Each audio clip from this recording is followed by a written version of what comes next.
네, 이 시간 우리 하나님 주신 말씀은 마태복음 22장 34절부터 40절까지 말씀 보겠습니다.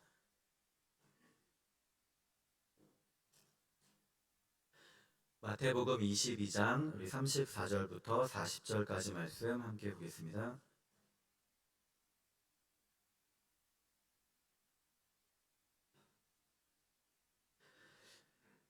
교독하겠습니다. 예수께서 사두개인들로 대답할 수 없게 하셨다함을 바리새인들이 듣고 모였는데, 선생님, 율법 중에서 어느 계명이 크니이까?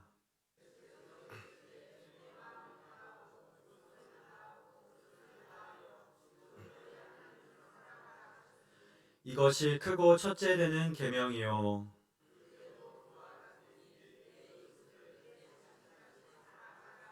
함께 읽겠습니다. 이 두 계명이 온 율법과 선지자의 강령이니라. 아멘. 네, 오늘은 하나님 사랑, 이웃 사랑이라는 제목으로 우리 말씀 나누도록 하겠습니다. 이런 예화가 있습니다. 우리 당대의 가장 유명한 화가를 스승으로 모신 우리 세 명의 제자가 있었다고 합니다. 그런데 세 명 모두 이 스승의 화법을 배우려고 각자 자신만의 방법대로 노력했다고 합니다. 먼저 첫 번째 제자는 화실에서 위대한 스승의 그림을 복사하듯이 그대로 모방하여 그리려고 애썼습니다. 그는 스승과 만나서 대화하거나 강의를 듣는 것이 없이 오직 아침부터 저녁까지 가는 스승의 작품을 따라 그리려고만 애쓴 것입니다. 그렇게 수십 년의 세월이 흐르자 이제는 누가 보아도 스승과 자신의 작품을 구분할 수 없을 만큼 완벽하게 그 스승의 그림을 따라하는 데 성공했다고 합니다. 그런데 아무도 그 그림에 대해서 훌륭한 작품이라고 인정해주지 않았던 것입니다. 이와는 달리 두 번째 제자는 이 화실에서 그림을 그리는 일은 전혀 하지도 않은 채 이 스승님의 강의란 강의는 다 모조리 열심히 듣고 참석했습니다. 쉴 새 없이 원근법, 채색법, 영암 등에 관해서 이론적으로 연구하고 또 관련 서적을 다 탐독했습니다. 그런데 이러한 열심에도 불구하고 그는 스승 평생토록 이 스승의 영광을 계승할 그림 한 점을 남길 수 없었다고 합니다. 하지만 마지막 세 번째 제자는 이와는 달랐습니다. 그림 그리는 일에 있어서는 첫 번째 제자와 같이 열심을 내었고 또 이론적인 면에서는 두 번째 제자와도 같았습니다. 그런데 거기에 더해서 다른 두 제자가 생각지도 못한 일을 했는데 바로 이 스승을 진심으로 사랑한 것입니다. 그리고 스승님을 인간적으로 더 깊이 알려고 노력했습니다. 그는 스승과 함께 많은 시간을 보내고 예술과 삶에 대해서 다양하게 격이 없는 대화를 수없이 많이 나누었습니다. 이러한 친밀한 교제와 노력 그리고 그가 가진 사랑으로 말미암아 점점 스승의 화법을 따라가게 되었고 결국 그의 작품에서도 스승의 작품에서 찾아볼 수 있는 아름다운 위엄과 또 빛나는 예술혼을 볼 수 있게 되었다는 이야기입니다. 우리가 하나님을 믿는 것도 이와 마찬가지입니다. 내가 가진 지혜와 능력만을 믿고 또 하나님의 뜻이나 말씀은 전혀 듣지 않는 우리 교만함을 가질 때가 있습니다. 그럴 경우에 진정으로 주님을 사랑하거나 만날 수가 없는 것입니다. 또 아니면 반대로 이론에만 치우쳐서 하나님에 관한 교리 또 신앙에 관한 책만을 보고는 신앙생활에 대해서는 전혀 무관심할 때가 있는 것입니다. 그러나 우리가 바르게 하나님을 믿고 살아가기 위해서는 항상 하나님을 사랑하고 또 바르게 알고 깨닫는 마음을 가져야 되겠습니다. 특별히 하나님을 깊이 사랑하면서 우리 하나님을 최고로 여기는 것이 가장 필요한 일입니다. 요한복음 5장 39절과 42절에 보니까 예수님께서는 유대인들을 향해서 이렇게 꾸짖으십니다. 너희가 성경에서 영생을 얻는 줄 생각하고 성경을 연구하거니와 이 성경이 곧 내게 대하여 증언하는 것이니 그러나 너희가 영생을 얻기 위하여 내게 오기를 원하지 아니하는도다. 나는 사람에게서 영광을 취하지 아니하노라. 그러면서 예수님께서 말씀하시기를 다만 하나님을 사랑하는 것이 너희 속에 없음을 알았노라 말씀합니다. 예수님께서는 유대인들이 구약 성경을 열심히 보고 연구하는 것은 있었지만 진정으로 예수님을 사랑하고 또 하나님을 사랑해서 그분의 말씀을 듣고 깨우치기를 없다는 것이 지적한 것입니다. 하나님을 가까이 하기를 원하고 우리는 언제나 주님을 진정으로 사랑하며 나가야 되겠습니다. 하나님을 사랑하는 것은 무엇일까요? 여러 가지가 있겠지만 아마도 하나님을 사랑하는 것은 하나님 한 분만을 높이고 또 그분을 두려워하는 것을 뜻할 것입니다. 하나님을 두려워한다는 것이 무슨 하늘에서 찌푸린 하늘에서 구름이 잔뜩 끼어가지고 우리가 조금이라도 잘못하면 번개가 내리치고 무슨 벌 주는 존재, 무서워하는 그런 존재로 생각하는 것이 아닙니다. 진정으로 하나님을 의식하며 우리가 살아가고 정말 하나님의 말씀과 뜻대로 살아가기를 힘쓰는 것이 바로 하나님을 사랑하는 것일 것입니다. 그래서 이런 말이 있습니다. 하나님을 두려워하는 사람은 그 밖에 아무것도 두려워할 필요가 없습니다. 그러나 하나님을 두려워하지 않는 사람은 하나님 위에 모든 것을 두려워할 수밖에 없습니다. 라는 것입니다. 하나님을 두려워하면, 그러니까 내가 하나님 한 분만을 귀히 여기고 사랑하고 높이고 살아간다면 사실 세상 그 어떤 것도 우리를 두렵게 할 것은 없는 것입니다. 그래서 로마서 8장 31절에 보니까 그런즉 이 일에 대하여 우리가 무슨 말하리요? 만일 하나님이 우리를 위하시면 누가 우리를 대적하리요? 말씀합니다. 하나님을 가장 높이 여기고 우리가 믿는다면 물론 우리가 세상도 두렵고 무서운 일도 많이 있겠지만 그 가운데서 믿음을 지키고 이겨나갈 수 있는 것입니다. 그런데 반대로 하나님을 떠나 하나님을 두려워하지 않는다면 어떻게 될까요?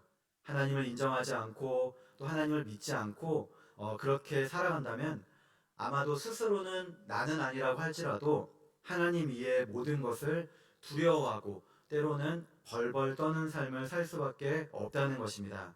그래서 우리가 하나님을 떠나게 되면 하나님을 믿는 믿음이 약해지면은 어떤 사람이나 나에게 닥친 환경이나 눈앞의 상황 그리고 물질에 대한 두려움이 생기는 것입니다. 그러므로 우리는 오직 하나님 한 분만을 믿고 의지하시기를 바랍니다.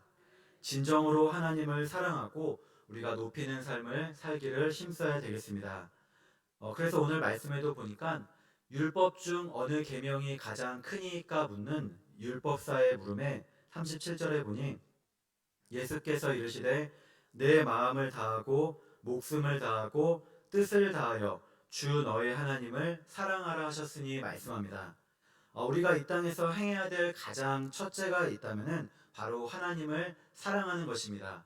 우리 잠언의 말씀으로 한다면은 바로 하나님을 경외하는 것, 하나님을 하나님으로 인정하는 것을 말합니다. 그런데 하나님을 사랑하는데 마음을 다하고 목숨을 다하고 뜻을 다하여 사랑하라는 것은 우리 무슨 말일까요? 이것은 단순히 어느 한 부분만으로 하나님을 사랑하고 높이는 것이 아닙니다. 바로 내 삶 전체를 다 바쳐가지고 하나님을 사랑하고 높이라는 의미인 것입니다. 그래도 각각의 그 의미를 우리 짧게나마 살펴보면 이렇습니다. 먼저 마음을 다하여 사랑하라는 것은 외적인 모습 또 겉으로 드러난 모습으로 사랑하는 것이 아니라 진정 마음을 다해 우리의 진심을 다해 하나님을 사랑하라는 것입니다. 하나님께서는 우리의 마음을 들을 때 가장 기뻐하십니다. 이스라엘 백성들은 외적으로만 우리 하나님을 겉으로만 사랑한다고 하면서 형식적으로 기도드리고 형식적으로 예배드리다가 점점 그 진실된 신앙을 잃고 타락했습니다. 우리 역시도 하나님께서 원하시는 것은 물론 우리가 외적으로도 잘 갖춰서 하나님께 바르게 나와야 되지만 우리의 마음을 다해서 진정한 마음을 다한 사랑임을 알고 하나님께 나가야 되겠습니다. 다음 목숨을 다해서 사랑하라는 것은 이 적당히 하나님을 사랑하라는 것이 아니라 정말로 내 생명을 걸고 나의 모든 것을 다 바쳐서 하나님을 높이며 사랑하라는 것입니다. 그래서 예수님께서도 우리를 너무나 사랑하셔가지고 우리 십자가에서 그분의 생명을 바쳐가면서 사랑하셨습니다. 마찬가지로 우리 역시도 주님의 사랑을 받은 자답게 나도 그 하나님께 나의 모든 것, 생명을 드리는 마음으로 사랑해야 되는 것입니다. 우리 그럴 때 하나님을 향한 우리의 사랑이 진정한 사랑이 될 줄 믿습니다. 또 뜻을 다해서 사랑하라는 것은 단순히 맹목적으로 덮어놓고 믿고 사랑하라 우리 그러는 것이 아니라 바로 하나님을 바르게 알고 우리가 이해하고 깨닫고 사랑하라는 것입니다. 우리는 여호와 하나님을 알되 우리 심써 알고 바르게 믿고 우리 사랑하는 사람이 되어야 되겠습니다.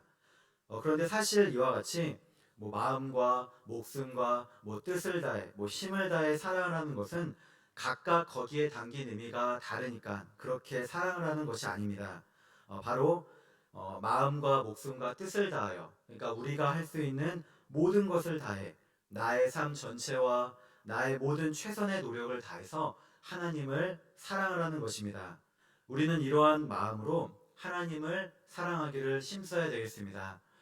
지금도 내 마음 가운데 하나님을 사랑하지 않는 것이 있다면은 혹시나 우리 하나님 알려달라고 하나님보다 더 높이 여기는 것이 있다면 돌이켜 우리 주님 앞에 나오시기를 소망합니다. 그래서 진정으로 주님을 사랑하고 내가 주님 앞에 드릴 수 있는 것은 무엇인지 우리 정말로 하나님을 더욱더 사랑하는 일이 무엇인지 우리 늘 깨닫고 기도드리시기를 소망합니다.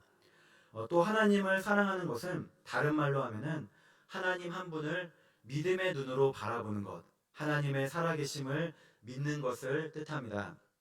아무리 하나님께서 우리를 크신 사랑으로 그분의 날개 그늘 아래 덮어주시고 우리를 사랑해 주셔도 우리가 그 사랑을 깨닫고 믿음으로 나아가지 못하면 안 되는 것입니다.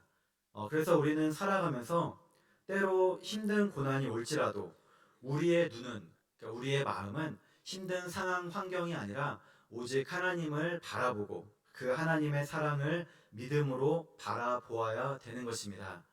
우리 성경의 예를 찾아보니까 출애굽한 이스라엘 백성들은 앞은 홍해바다가 가로막혀 있고 또 좌우에는 광야가 있고 뒤에는 애굽의 군대가 쫓아오고 있었습니다. 그럴 때 이스라엘 백성들은 아마도 우리도 마찬가지였겠지만 광야를 보고 바다를 보고 또 뒤에 있는 애굽의 군대를 보면서 심히 두려워했습니다.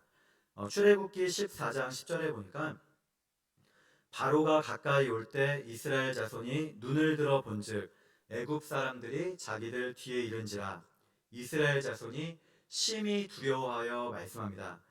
그리고는 모세한테 왜 자신들을 애굽에서 이끌어내서 광야에서 죽게 하느냐며 모세를 원망하고 다시금 애굽으로 돌아가자고 그렇게 소리쳤습니다. 그러자 그때 모세는 말하기를 출애굽기 14장 13절로 14절에 보니까 모세가 백성에게 이르되 너희는 두려워하지 말고 가만히 서서 여호와께서 오늘 너희를 위하여 행하시는 구원을 보라. 너희가 오늘 본 애굽 사람을 영원히 다시 보지 아니하리라. 여호와께서 너희를 위하여 싸우시리니 너희는 가만히 있을지니라 말씀합니다. 모세 역시도 두려운 마음이 있었을 것입니다. 그런데 모세는 하나님께 부르짖으며 하나님을 향한 믿음의 눈, 믿음으로 사랑으로 바라보고자 했습니다. 분명히 하나님께서는 지금 이 상황을 변화시키고 구원해 주실 것이라는 지극히 이스라엘 백성을 사랑하사 돌봐주실 것을 믿으며 백성에게 전하고 하나님께 부르신 것입니다. 우리 역시도 살아가면서 우리가 생각할 때 사방이 막혀 있고 나아갈 길을 알지 못할 때가 있습니다. 사실 하나님께서 보실 땐 분명히 살 길이 있지만 내가 볼 때에는 도무지 살아갈 수 없을 것 같은 그런 상황에 놓일 때가 있는 것입니다. 그럴 때 우리는 하나님의 사랑을 의심하며 하나님이 살아계시지 않는다고 나를 사랑하지 않는다고 의심할 수 있습니다. 하지만 하나님은 결코 우리를 내버려 두지 않으시고 내가 너희를 고아와 같이 두지 않는다고 그렇게 약속하셨습니다. 지켜주시고 건져주시고 우리를 인도해 주시는 그 하나님을 우리 믿으시기 바랍니다. 시편 50편 15절에도 보니까 환난 날에 나를 부르라 내가 너를 건지리니 내가 나를 영화롭게 하리로다 말씀합니다. 우리가 힘들고 어려울 때 우리 하나님의 사랑을 의심하며 믿음을 결코 잃어서는 안 되겠습니다.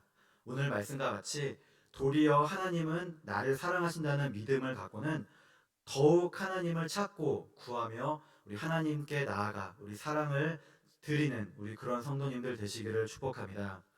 고린도전서 10장 13절에 보니까 사람이 감당할 시험 밖에는 너희가 당한 것이 없나니 오직 하나님은 미쁘사 너희가 감당하지 못할 시험 당함을 허락하지 아니하시고 시험 당할 즈음에 또한 피할 길을 내사 너희로 능히 감당하게 하시느니라 말씀합니다.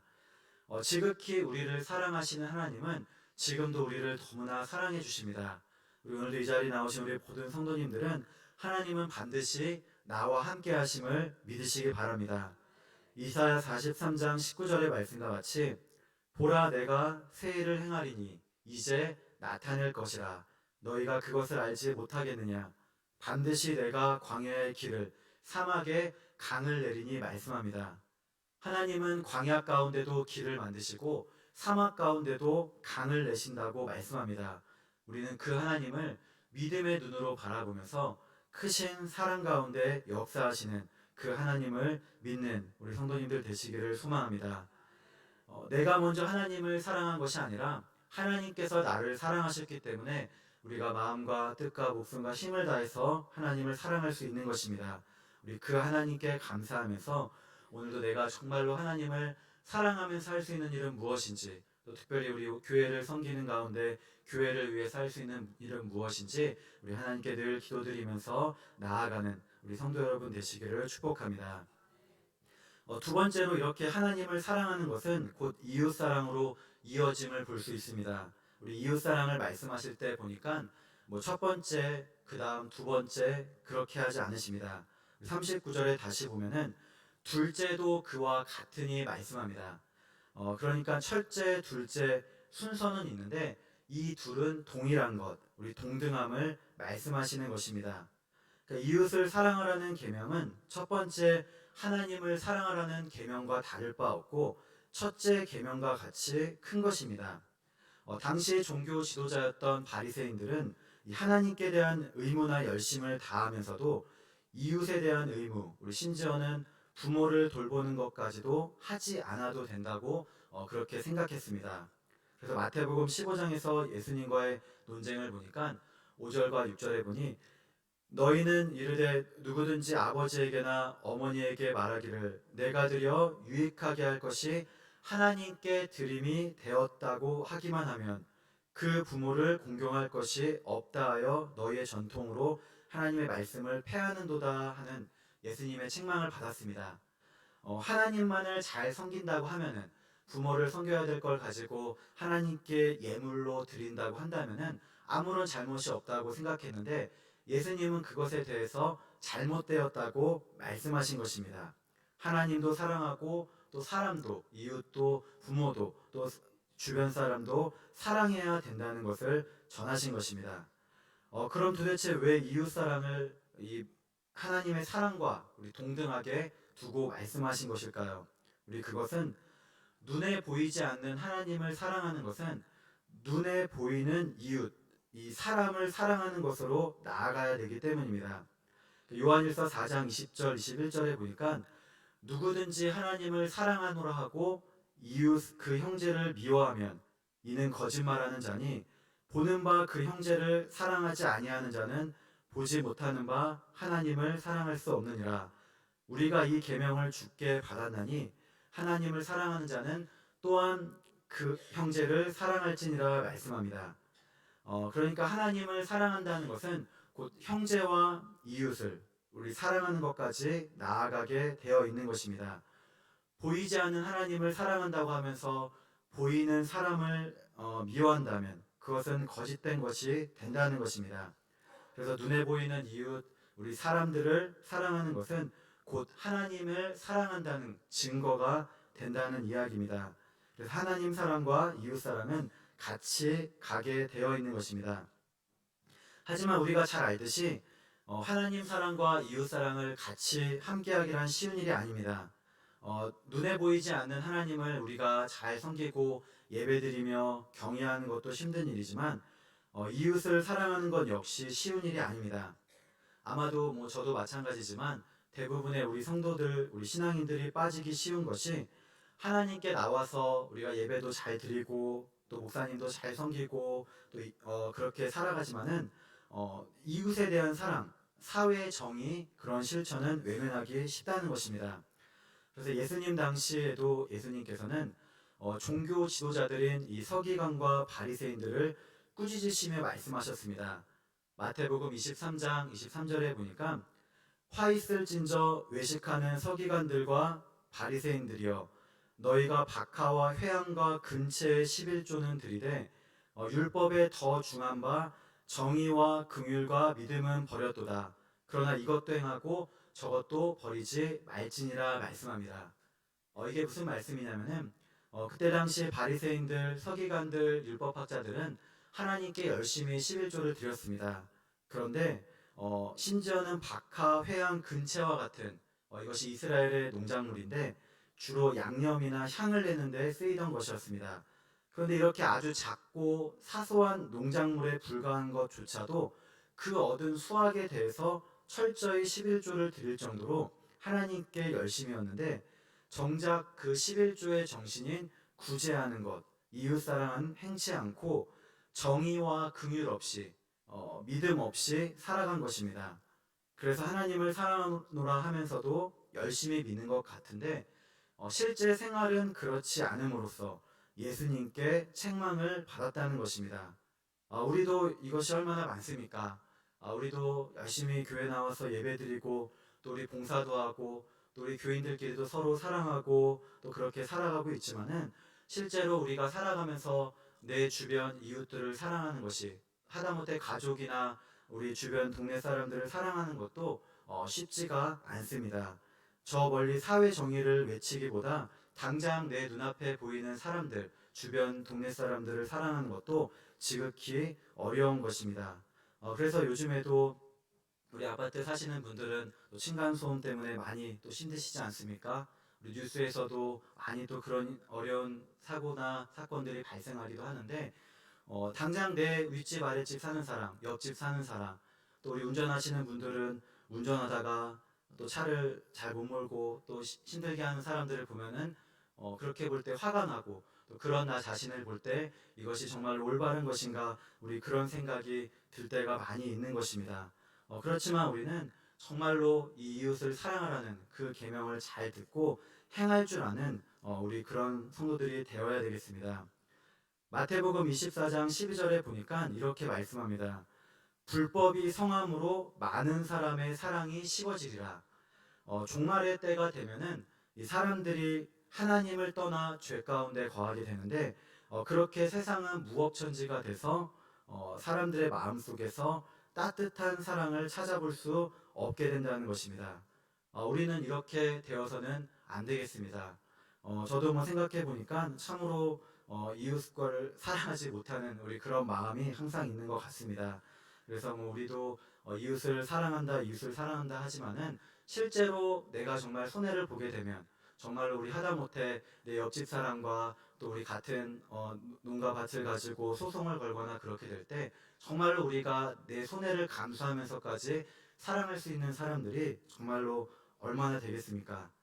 매일 보는 우리 가족들 또 우리 또 자녀들도 우리가 사랑해야 될 이웃인데 또 자녀들도 미워하고 또 우리 부모님, 형제 자매 간에 또 우리 교회 안에서나 집에서나 이러한 사랑이 식어짐을 우리가 너무나 잘 알고 있는 것입니다. 그래서 우리는 항상 이러한 것들을 조심해야 됩니다. 우리 돈 때문에 죄를 범하고 넘어지지 않게 해달라고 우리 항상 하나님의 말씀인 이웃사랑의 계명을 잘 지켜야 되는 것입니다. 재밌는 얘기지만 대한민국 파이어족 시나리오 책에 보니까 우리가 로또를 사도 아무리 1년 동안 꾸준히 사도 어떻습니까? 우리 5천 원에 당첨돼서 아이스 아메리카노 한 잔 마시는 것이 운의 최대치인 것 같다는 하소연을 하기도 합니다. 사실 그렇게 5천 원이 당첨이 되어도 스타벅스 아메리카노 사이즈업은 감당이 안 되는 그런 금액에 불과한다는 것입니다. 너도 나도 돈으로 인해서 걸려 넘어지고 우리가 사랑이 식어질 때 우리는 나를 향한 하나님의 사랑을 깨닫고 내가 정말 사랑해야 될 사람이 누군지 내가 주위에서 만나는 이웃들에게 어떠한 사랑을 전해야 되는지 그 사랑을 나누는 일에 힘쓰시기를 바랍니다. 이웃을 사랑한다는 것은 때로는 나의 손해를 감수하고 희생하는 것도 의미합니다. 누가복음 10장 선한 사마리아인의 비유와 같이 강도를 만나서 도움을 필요로 하는 사람, 어려움에 처한 사람이 우리의 이웃이 된다고 성경은 말씀합니다. 예수님께서 말씀하신 이 이웃사랑은 이웃에 대한 어떤 한계나 범위가 한정되어 있는 것이 아니라 모든 사람을 사랑하라는 것, 특별히 도움이 필요로 하는 사람을 포함해서 모든 사람이 내 이웃이 되고, 심지어는 우리가 지키기가 힘든 말씀이지만 원수까지도 내 몸과 같이 사랑하라는 것이 예수님의 말씀인 것입니다. 예수님 당시 이스라엘 백성들은 아마도 우리도 마찬가지겠지만 자신의 동족, 우리 민족만 사랑하거나 조금 더 범위를 넓힌다 하더라도 같이 함께 사는 외국인 정도까지를 이웃으로 생각하고 사랑하려고 했습니다. 근데 예수님께서는 모든 사람을 이웃으로 생각하면서 사랑하라는 율법의 완성을 보여주신 것입니다. 그래서 이 말씀이 갑자기 구약에는 없는 말씀인데 예수님이 하시는 말씀이 아니라 이미 구약에서도 하나님께서 말씀해 주신 내용인 것입니다. 그래서 출애굽기 23장 5절에 보니까 내가 만일 너를 미워하는 자의 나귀가 짐을 싣고 엎드러짐을 보거든 그것을 버려두지 말고 그것을 도와 그 짐을 부릴지니라 말씀합니다. 또 잠언 25장 21절 22절에 내 원수가 배고파하거든 음식을 먹이고 목말라 하거든 물을 마시게 하라. 그래야 하는 것은 핀 숯을 그의 머리에 놓는 것과 일반이요 여호와께서 내게 갚아 주시리라 말씀합니다. 아마도 이스라엘 백성들은 이러한 말씀이 있음을 알았지만 겉으로 드러나 보이는 형식, 외식하는 신앙으로 치우치다가 이러한 율법의 큰 정신은 놓친 것 같습니다. 하지만 예수님께서는 이미 구약에서도 말씀하신 바 원수를 사랑하고 이웃을 사랑하라는 하나님의 크신 뜻을 다시금 되새기며 율법의 완성을 보여주신 것입니다. 우리 역시도 내 주변 사람들, 우리 먼 어디 다른 나라에 있는 사람들, 그런 사람들을 사랑하는 것이 아니라 오늘도 사랑하는 내 가족, 우리 아내나 또 우리 남편이나 우리 부모님이나 우리 자녀들이나 가까이 윗집 아랫집 옆집에 사는 우리 이웃들을 사랑하는 우리 그런 성도님들 되시기를 소망합니다. 뭐 저 역시도 그렇게 되기가 사실 쉽지는 않은데 이번에도 우리가 또 축구를 또 하지 않았습니까? 근데 뭐 저는 뭐 축구를 보기도 하지만은 또 잘 안 보기도 하는데 또 밤에 하다 보니까는 또 옆집에서 그렇게 축구하는 소리가 또 많이 또 들리기도 했던 것 같습니다. 그래서 빨리 우리나라 하나님 떨어지게 해달라고 물론 제가 기도해서 떨어진 건 아니지만 네, 떨어진 거 아닌데 참 그래서 이번 주일에는 이제 조용히 원래 저희 집이 뭐 잘 안 들리기는 하는데 이제 옆에서 또 밤에 또 큰 소리를 내니까는 그렇게 들렸던 것 같습니다. 어쨌든 우리가 이웃을 사랑하기를 정말로 내 눈에 보이는 오늘도 차를 타고 가면서 또 우리가 끼어드는 차 또 그렇게 빵빵거리는 차를 그런 사랑하게 해달라고 우리 그런 마음을 가지시는 우리 성도님들 되시기를 바랍니다. 오래된 이야기고 다 아시는 아마 내용일 거지만 마음을 열어주는 101가지 이야기에 보니까 서커스에 보면 이런 이야기가 있습니다. 댄 클라크라는 사람, 그러니까 우리나라 얘기가 아니라 외국 이야기인데 이 댄 클라크라는 사람이 10대 시절의 이야기입니다. 아마도 어느 날 이 아버지와 함께 이 서커스를 보려고 이제 그렇게 갔더니 이제 매표소 앞에 사람들이 줄 길게 서 있었습니다. 이 표를 산 사람들이 차례로 서커스장 안으로 들어가고 마침내 매표소와 글쓴이 사이, 그러니까 이 댄 클라크 가족 두 가족 그렇게 많이 남았다고 합니다. 자신의 앞에 서 있던 가족을 이렇게 보니까는 가족은 무척 인상적이었습니다. 가장 큰 애가 12살이었고 그 동생들까지 무려 8명이나 되는 대식구였던 것입니다. 겉으로 볼 때 그들은 이렇게 큰 부자가 아니라는 것을 알 수 있었습니다. 하지만 그들이 입고 있는 옷은 비싸지 않아도 깨끗했고 아이들 행동에는 기품이 있어 보였습니다. 이제 아이들은 둘씩 짝을 지어서 이제 부모님 뒤에서 손을 잡고 서 있었습니다. 아마도 이 아이들은 그날 밤 구경하게 될 어릿광대, 뭐 코끼리, 그런 사자, 온갖 고개들에 대해서 흥분한 목소리로 이렇게 이야기를 나누었다고 합니다. 아마도 이들이 전에는 한 번도 이런 서커스를 구경한 적이 없다는 것을 알 수 있었습니다. 그날 밤은 아마도 이 아이들에게 어린 시절 결코 잊지 못할 추억이 될 것이고 그런 아이들의 아버지와 어머니는 뒤에서 보니 자랑스러운 얼굴로 맨 앞줄에 서 있었습니다. 이제 차례가 되어서 이제 매표소 직원이 그 남자에게 몇 장의 표를 원하냐고 물었고, 그 사람은 우리 온 가족이 다 볼 수 있는 그런 표, 어린이표 8장, 어른표 2장을 달라고 말한 것입니다. 그때 직원이 입장료가 얼마라고 말하자 그 순간 아이들의 어머니는 잡고 있던 남편의 손을 놓고 고개를 떨구었다는 것입니다. 남자의 입술이 가늘게 떨렸고 다시금 매표소 창구에 이 몸을 숙이고 다시 물었습니다. 방금 얼마라고 했나요? 아마도 이들은 서커스 비용을 잘못 알고 온 것이 틀림없었고 지금은 그만한 비용이 있지 않은 것이 분명했던 것입니다. 그렇다고 이제 와서 어떻게 아이들에게 우리가 이렇게 돈이 없으니까 말할 것인지 한껏 기대에 부푼 아이들에게 그렇게 서커스를 구경할 돈이 모자란다고 말할 수는 없는 일이었을 것입니다. 근데 그때 이 상황을 뒤에서 이제 가만히 지켜보고 있던 이 댄 클라크라는 사람, 그 사람의 아버지가 그러니까 그것을 뒤에서 다 지켜보고 있다가 말없이 주머니에서 손을 넣더니 이 지폐 돈을 꺼내서 바닥에 일부러 아버지가 떨어뜨렸다는 것입니다. 그런 다음에 이제 몸을 굽혀서 그 떨어진 돈을 다시 주워 들고는 앞에 서 있는 남자의 어깨를 두드리며 말했습니다. 여보시오 선생, 방금 당신의 호주머니에서 이 돈이 이렇게 떨어졌소. 앞에 있던 남자는 무슨 영문인지 금방 알아차렸다고 합니다. 그는 결코 남의 적선을 요구하지 않았지만 절망적이고 당혹스러운 상황에서 이 글쓴이의 아버지가 내밀어준 이 사랑의 도움의 손길은 실로 큰 의미를 가진 것이었습니다. 그 사람은 이 아버지의 눈을 똑바로 쳐다보더니 손을 잡고는 지폐를 움켜쥐고는 이렇게 말했다고 합니다. 고맙습니다. 이것은 나와 내 가족에게 정말로 큰 선물이 될 것 같습니다. 떨리는 목소리와 눈물을 글썽거리며 그렇게 말을 하고는 표를 사갖고 아이들과 함께 이 서커스장으로 들어갔습니다. 하지만 이제 그 뒤에 서 있던 이 댄 클라크와 이 아버지, 자신들이 갖고 있는 돈을 떨어뜨려서 앞에 있는 가족들에게 이제 주었는데, 이들은 서커스를 보지 못하고 다시금 차를 타고 집으로 돌아와야 했습니다. 왜냐하면 이들 역시 당시에는 전혀 부자가 아니었기 때문에 이미 자신들이 갖고 있는 돈을 다 앞에 있는 어린 아이들과 그 가족들을 위해서 써가지고 서커스 구경을 할 수 없었다는 이야기입니다. 하지만 그럼에도 그 마음은 어땠을까요? 그날 밤 서커스는 보지 못했어도 마음만은 결코 허전하지 않았다는 이야기입니다.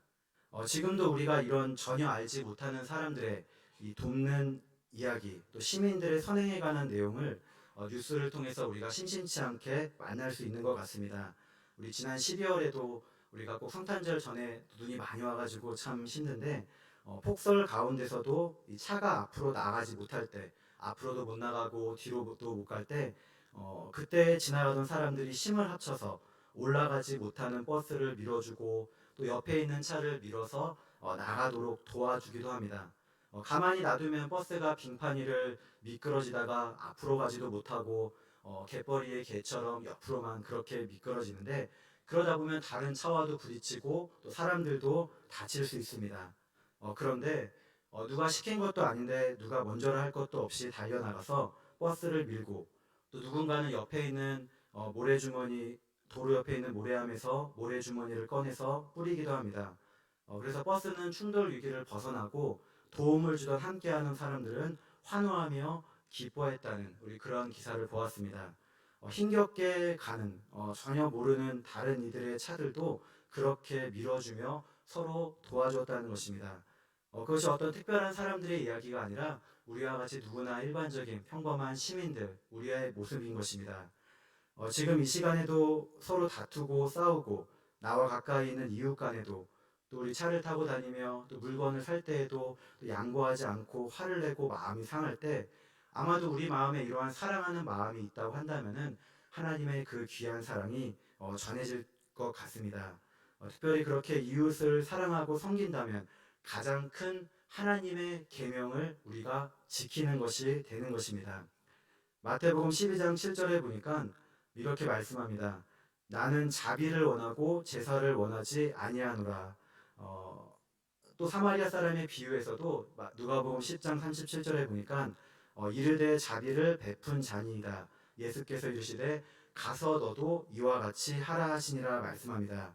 우리 오늘도 이 자리 나오신 우리 모든 성도님들께서는 우리 하나님을 진심으로 사랑하면서 하나님이 나를 깊이 사랑하신다는 것을 깨닫고 우리 주님을 사랑하시기를 소망합니다. 그리고 그 하나님께 받은 내가 받은 사랑과 은혜와 감사가 있다면 그것을 모르는 다른 사람들에게, 나와 전혀 상관없는 사람뿐 아니라 우리 가족과 이웃들에게, 또 이번에도 우리 설 명절이 오지 않습니까? 우리 만나는 우리 친가 친척들 정말로 사랑하는 마음으로 그렇게 나아가시길 바랍니다. 각박한 세상 가운데서도 우리 하나님의 사랑과 자비를 증거하면서 많은 영혼을 살리고 우리 구원하는 데 쓰임받는 복된 성도 여러분 되시기를 주님의 이름으로 축복합니다. 기도드리겠습니다. 하나님, 언제나 하나님을 사랑하고 이웃을 사랑하는 저희 모두가 되게 해주시옵소서. 어떠한 상황 가운데서도 우리를 지켜주시고 선하게 인도하시는 하나님의 사랑을 깨닫게 해주시고 그 받은 사랑, 예수님의 사랑을 다른 이들에게도 전할 줄 아는 넉넉한 마음을 가진 성도들 되도록 축복해 주옵소서. 감사드리며 예수님의 이름으로 기도드립니다. 아멘.